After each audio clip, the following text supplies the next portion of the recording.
Постараться передать чувства в стихах не так сложно. Другое дело проза. Тут уже необходимо вжиться в роль персонажа. Зарема Халухаева подготовила отрывок из романа «Братья Карамазовы». Монолог Лизы Хохлаковой пришелся девушке по душе своей проникновенностью и искренностью. Мало того, что не стыжусь, да и не хочу стыдиться. Именно перед вами, именно вас. Почему я вас не уважаю?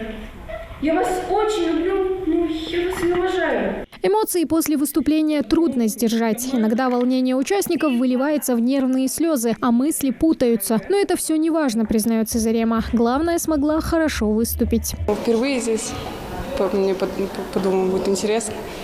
Долго готовилась, сильно волновалась, но выступила вроде. На каждое выступление от 3 до 5 минут. Международный конкурс «Живая классика» в этом году собрал порядка 21 чтеца со всего региона от 10 до 17 лет. Лучшие из лучших. Они прошли школьные и муниципальные этапы. По условиям творческого состязания учащиеся цитируют отрывок из любого произведения отечественной и зарубежной литературы. Произведение, которое выбрали дети, оно должно соответствовать их возрасту. То есть, например, младший ребенок, ученик, к примеру, 5 класса, он не может выбрать произведение, которое относится к более взрослому периоду.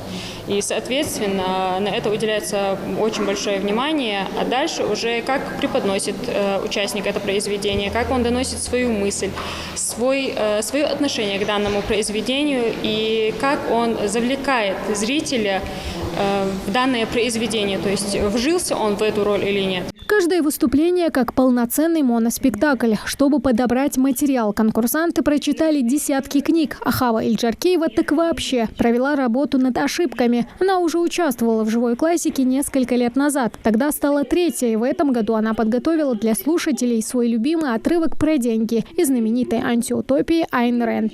Мне просто очень близок был этот текст. Я прочитала его вслух, поняла, что мне он хорошо дается, что я могу его прочитать без запинки, что сложных слов для меня нет. Немножко отредактировала, потому что он был очень длинный, на 3 страницы мне дали его, я его сократила где-то до 1,5.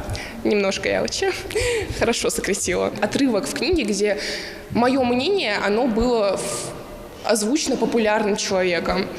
И мне это понравилось. Микаил Гайтукеев, как и Хава, участвует в конкурсе не в первый раз. Несколько лет назад он сумел пройти в суперфинал «Живой классики». Правда, выиграть не получилось. В этом году намеревается стать уже самым лучшим. Мне это все знакомо, но все равно какое-то волнение было со мной сегодня, когда я вышел на сцену. Персонаж Дон Жуан, он очень такой весомый персонаж вообще в творческом мире. И поэтому мне нравится этот персонаж. Поэтому я выбрал это произведение, потому что оно мне близко. Жюри оценивает конкурсантов по специальным критериям: интеллектуальное и эстетическое воздействие на слушателей, соответствие нормам литературного произношения, техника и логика речи. Написано артистизм, умение привлечь, вовлечь, зрителя или жюри. В общем, там критерии расписаны. Мы, конечно, стараемся. Мы сами члены жюри, мы все друг друга, естественно, знаем, мы вместе, мы коллеги, но мы не смотрим на оценки друг друга.